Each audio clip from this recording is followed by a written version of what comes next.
Welcome back to my channel. In today's video, I'm going to be sharing with you one of my recent presentations that I did for the Sourceii While Label Summit.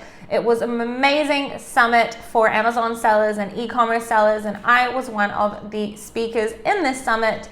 And my presentation was all about how to find products that solve problems and how to find niches to sell within on Amazon. So I am really excited to share this presentation with you. I did create this presentation a few months ago. I want to just remind you that the products that I use as examples are not products that I necessarily recommend on doing. The point is on how I found these products and what the process was like, and how I did not use any tools to find these products, but rather the tools were used just for validation. I found these products through looking for hobbies, looking for problems, taking one type of product and moving it and focusing on a specific buyer avatar. So you're going to understand what I mean very, very shortly. We're just about to get into it. But if you're new here, my name is Sharon Evan. Welcome to the channel. I'm so happy to have you here. I am a 7-figure Amazon seller. I'm also a brand builder. I also sell outside of Amazon. I'm a mother, a wife, an entrepreneur, and I also do Amazon 101 coaching. If you're interested in seeing more videos from me, please hit that subscribe button down below and also the notification bell, so it really helps the algorithm and you'll know when I bring out more videos. Also, last month I launched a product research workshop, which includes over 60 videos about product research, product validation, product sourcing, and shipping. If you're interested in hearing more information about that, then I will put the link to it down below. It's www.sharonevan.com. And you can also reach out and ask any questions about that as well. And without further ado, let's see the presentation.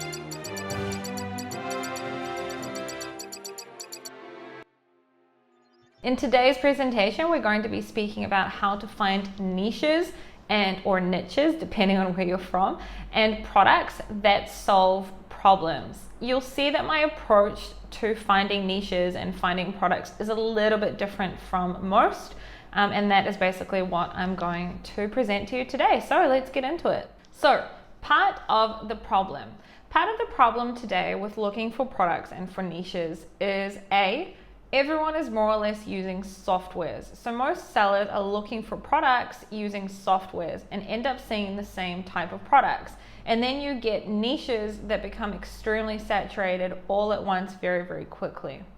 The second issue is that they're all using the same types of parameters. So on these softwares, they're going in and typing in more or less the same type of parameters, or in general, looking for specific products in advance by them being smaller size, within a specific range of pricing, etc., rather than actually looking for products that are actually going to solve a problem, plus there is demand for them. Another problem is differentiation. Many sellers do not realize in the Amazon world today that we live in how important differentiation and branding is. So branding and differentiation is something that is very important today if you're looking at this business module for the long term. So the way that I approach product research is I try to solve problems, or I try to find solutions. So very rarely are sellers actually looking to sell products that are actually solving problems. So how do we niche it down and how do we solve the problem?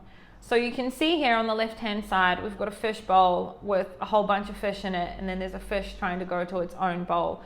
And this is exactly what I do.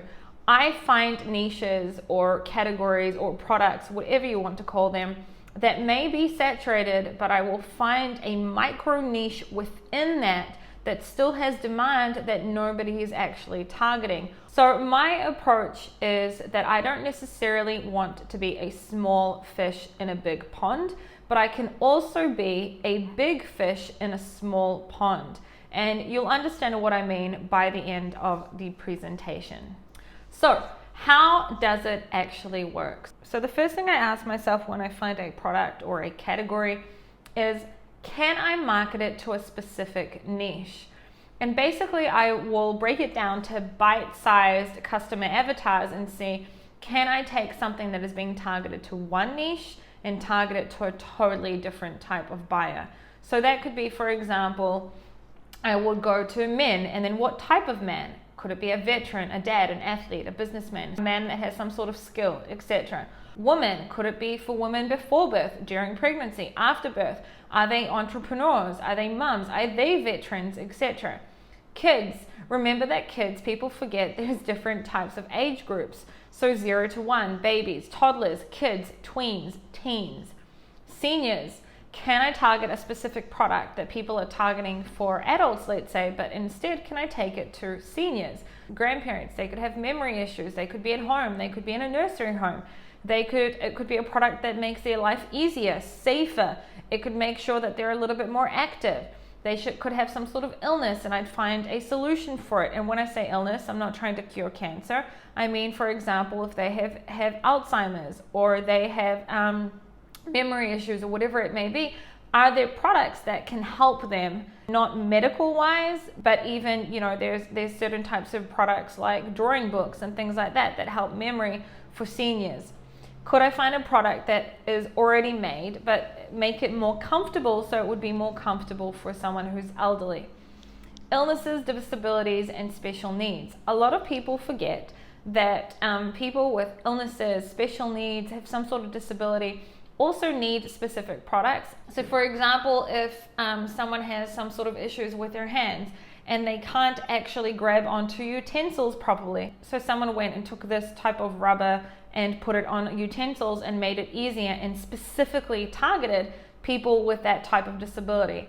So also thinking about the entire type of customer avatar and not just a product, but rather who can I sell this product to? So for this type of niche, it could be some sort of supplies, it could be for their home, it could be for traveling, it could be just to make life easier, like I just said about grabbing. A product that'll be more comfortable for them to specifically to use. So for example, before winter, people are selling raincoats. Well, what about selling raincoats to people who are on a wheelchair, etc.? Thinking outside the box. Keeping active, safety products. Also, there are products that you can target specifically for pets. Dogs, cats, pets in general, indoors, outdoors, farming pets, traveling with pets, working dogs.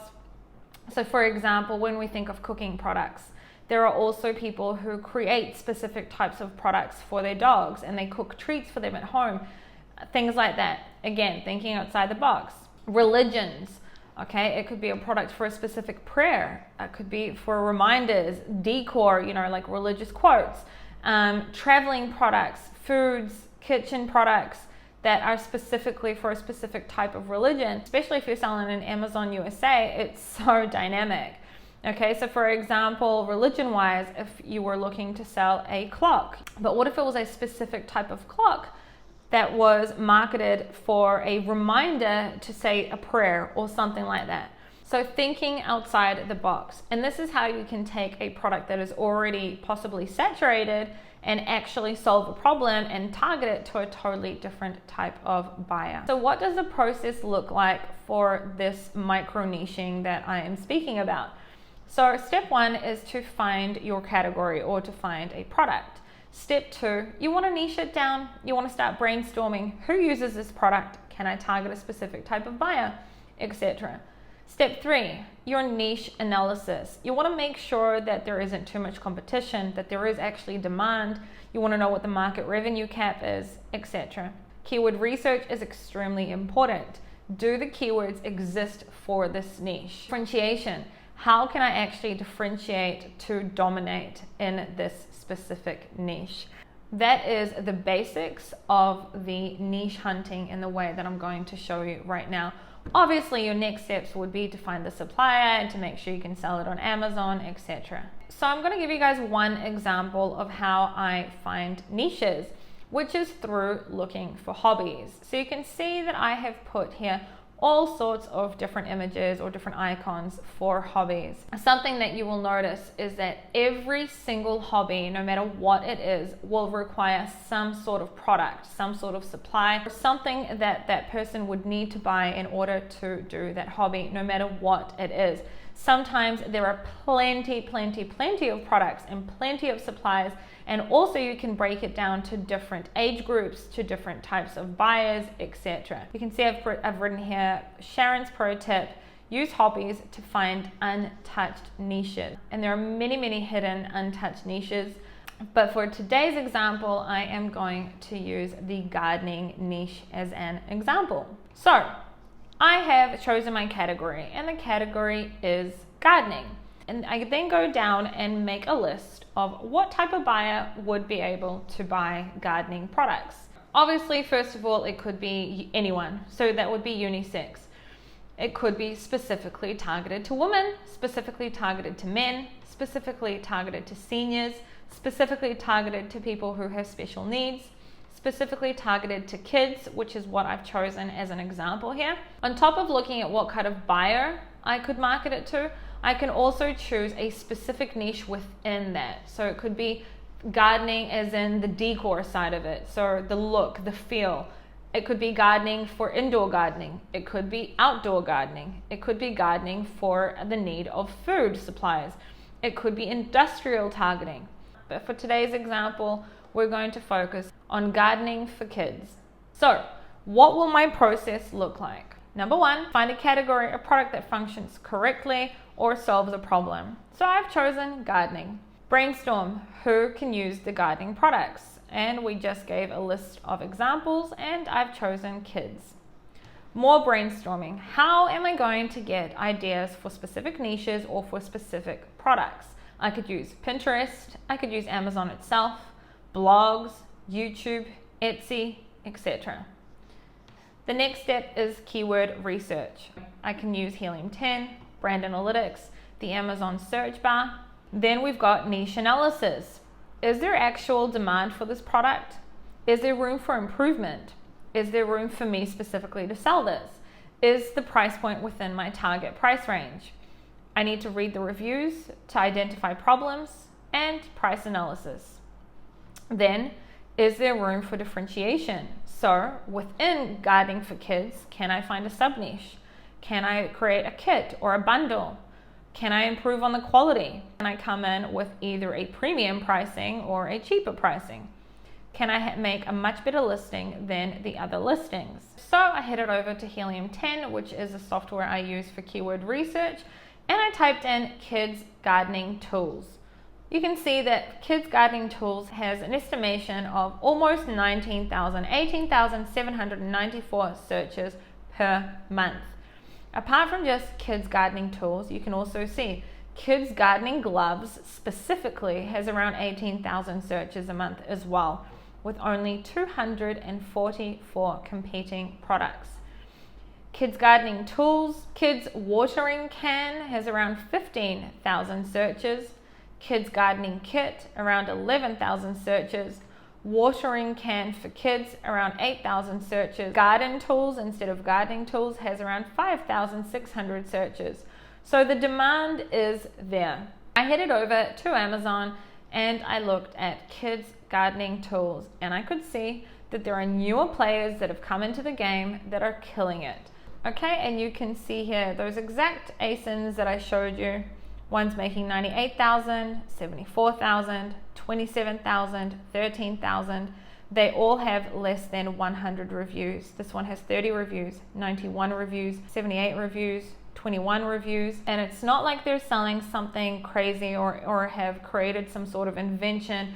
They've specifically created kits that include a watering can, that include the gardening tools, and that include the gloves. Now, I would not want to create a kit exactly the same as this because it already exists. I know what the demand is. I know that there is demand for kids gardening in general. I know that there's demand for the gloves. I know that there's demand for the tools, for the watering can, But in general, there is demand for kids gardening kits in general. They use these products to do the gardening work itself. So they're using seeds, soil, etc. Also, the seller here has differentiated in a way where they're targeting mostly girls or anyone who specifically likes unicorn and girly based colors. They're the only one that are doing that within their niche. So I headed over to YouTube. YouTube is one of my favorite places to be able to really understand a specific niche. I went in and I typed in gardening with kids. By using this method and going to YouTube and typing in different types of search terms like gardening with kids and things like that, I can go in and see what kind of tools are parents actually using when they're gardening with their children. Do they share links to specific products that they have bought? I would then go and have a look at those links and see, is there something that I can bundle together? Is there something that there is room for improvement on? After going to YouTube, I then went to Pinterest, and you can see I typed in kids gardening activities.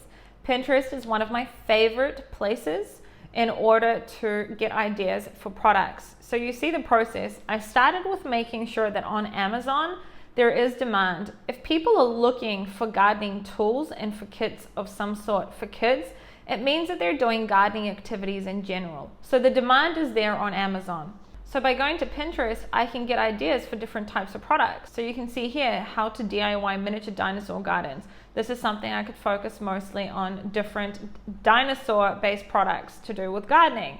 Here, actual kits, step-by-step kits.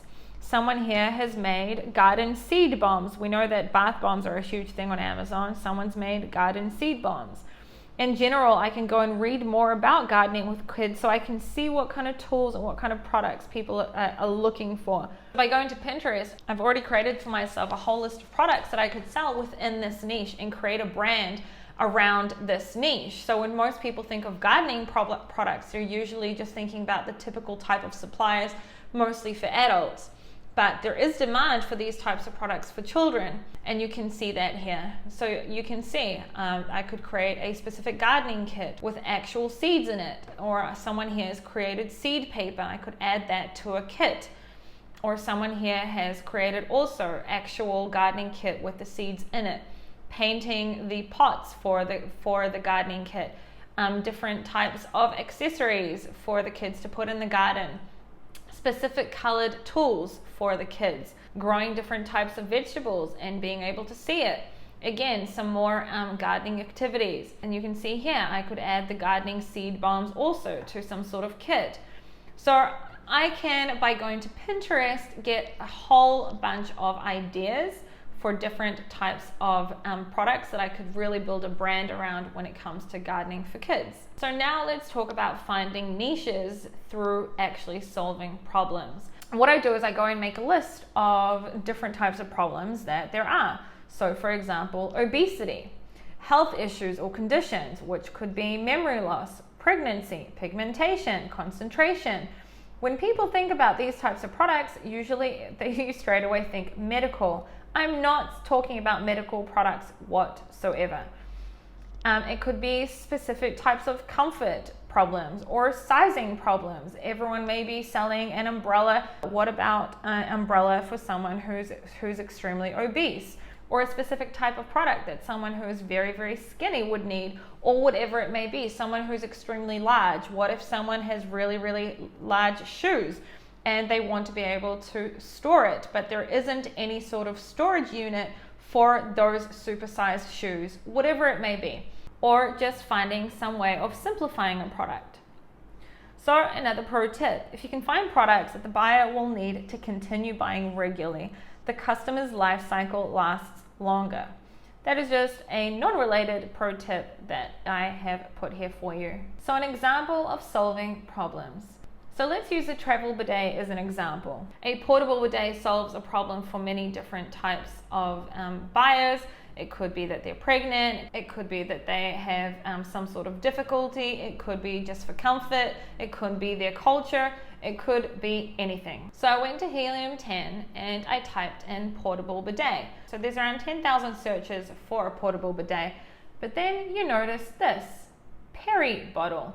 And then when I went and did more research, I realized that there is something called a postpartum bottle, which is specifically targeted for women who are during pregnancy or after pregnancy. But niching it down, just like that fish that I was telling you, everyone's in this bowl, let's go into this bowl. And now you're selling it to a specific type of niche, but the demand is still there. Hey guys, I really hope that you are enjoying the presentation. I just wanted to take a minute and let you know that for the next product idea, I actually made a video on how I found this product idea, and that video is going to come up right now. You will see that up here. I encourage you to open this up in another tab on YouTube and watch this after, because it's awesome to see how I actually came to this product idea. Specifically in the video, I show you how I found it specifically through Etsy, but I also use Pinterest and YouTube for it as well.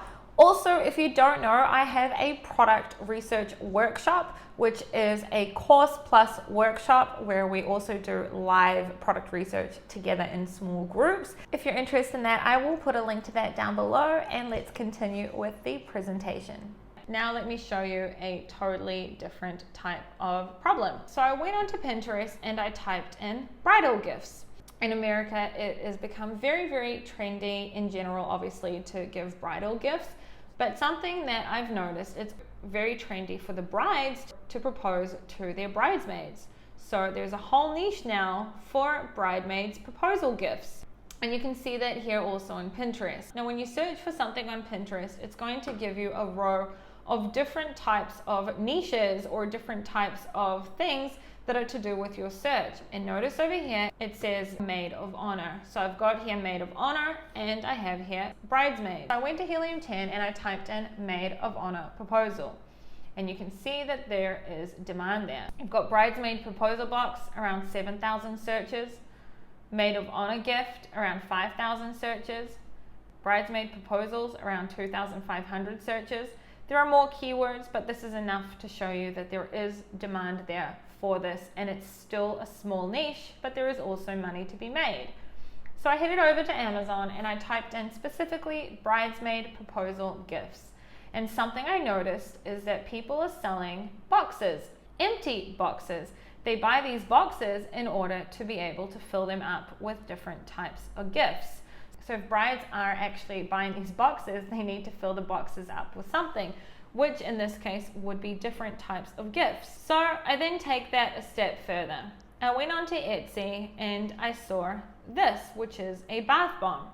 Now bath bombs, you can see, has got around 217,000 searches. Bath bombs is something that is extremely saturated on Amazon.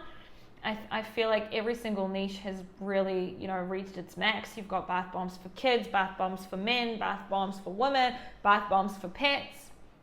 But what if I could take the bath bombs and put them inside of these boxes and create the perfect gift? I know that this is something that is up and coming. I know that people are looking for the boxes. What if I could fill them with bath bombs, which there is a huge demand for? Okay, and you can see how I got that here from Etsy. So essentially, I would be selling one of the most searched products there is on Amazon, which is bath bombs, without even using that keyword, which would be bath bombs, as the main keyword to target.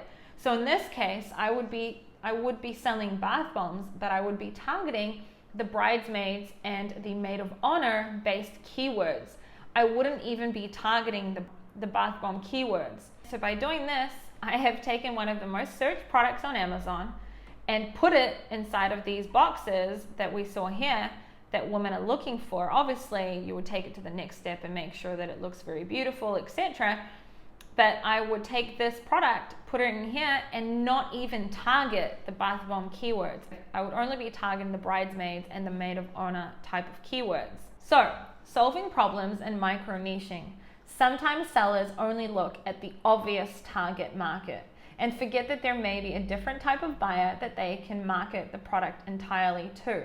This usually has lower PPC, higher conversion, you're out of competitors' eyes and will not need to deal with many hijackers or copycats, and it is easier to dominate when building a brand. So I'm going to wish you happy searching. I hope I was able to help you to think of different ways to solve problems and find niches to sell in. If you would like to find me, you can find me on YouTube, Sharon Evan, on Facebook and Instagram, official Sharon Evan. You can join my Facebook group, Amazon FBA Alphas, or you can have a look at my coaching services. Happy searching!